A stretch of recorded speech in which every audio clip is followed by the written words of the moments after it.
Hey guys, what's going on? My name is Sean Murtha, coming to you from Phoenix, Arizona, and I am jumping on the YouTube bandwagon. I've had a lot of time, a lot of downtime lately with the whole coronavirus pandemic, so I figured why not.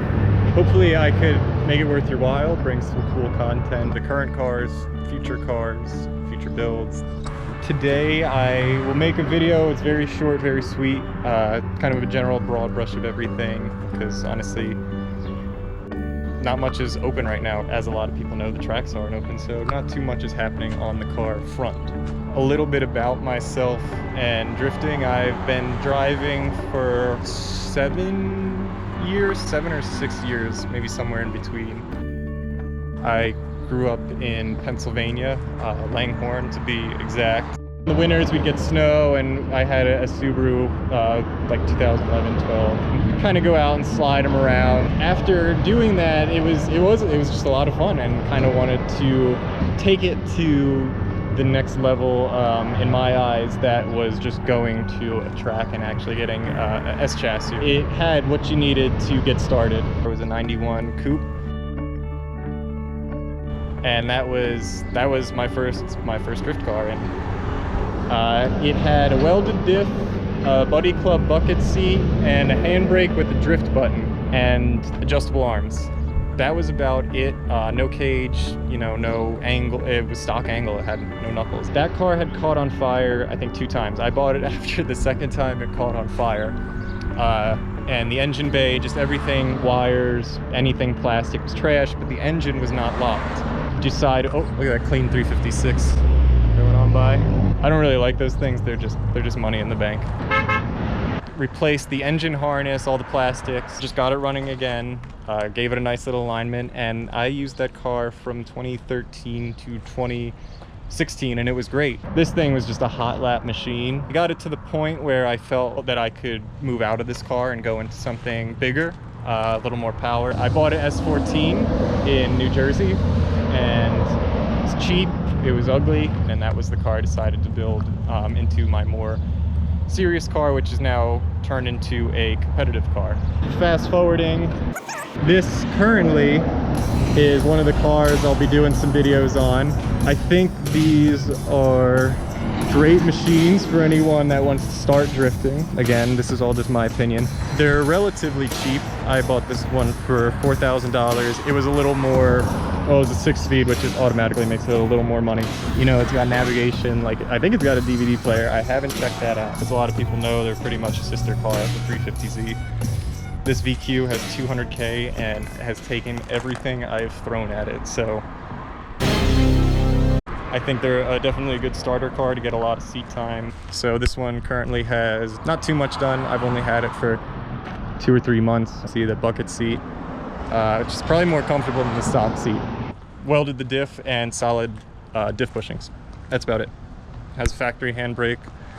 Just adjusted it a little more. Whichever teenager had it before me just yanked it out of the thing. And I will have more videos on that car further down the road when my hand is healed. And oh, my other hand isn't strong enough.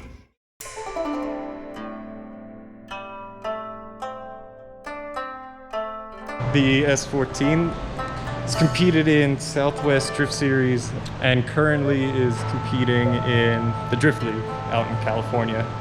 As you can see, it's a little apart right now, doing a little livery change and kind of freshening up some things, but I bought it in 2016, as I said. I finished it in 2016. It took about 9 months for me to build. I built it at the shop that I worked at the time, One Motion. They did the cage work. It's pretty cool to go to work and your car's there, so we get off, you know, work doing customer cars and then just kind of stayed late busting out this car. Overall, I'd say the car is actually, in my opinion, in the direction Pro-Am is going. It's a simpler car. I just have a LS1 CD09 factory welded and plated diff, and that setup has been pretty reliable for, well, it hasn't been pretty reliable, it's been very reliable for 4 years now. So the reason I say that is kind of you walk around the hits a Pro-Am now, and it seems the cars are going a little bit more higher dollar builds, which is a good thing to see that, you know, some more people are taking it seriously. The reason the car is currently apart is it just got a tube rear. After 4 years, I finally decided to get rid of the stock tank and trunk area. My buddy Joe at Curso at Action Fab did it. A new small business run out of his shop in Mesa. He does great work. I think this turned out phenomenal. A trunk, after it rubs so many walls, has so much contact, nothing lined up, and the car just looked hideous. So everything's planned out to be very serviceable. You know, quick pit stops, pulling over, adjust things. I can't wait to see some paint on it. Everything's off. It's getting a new livery. This livery is based off of a 962 Porsche, the Rothmans livery, for those who follow Le Mans, and I like it. It's got a lot of gold flake. A lot of people seem to like that. When it hits the sun, it pops. It's just time to kind of update and keep it changing. Further videos, hopefully I can get it in the air, kind of show you more what's going on underneath. One feature I like about this tube front is, if you can see, the top rad sport bar comes out. It makes servicing just a ton easier.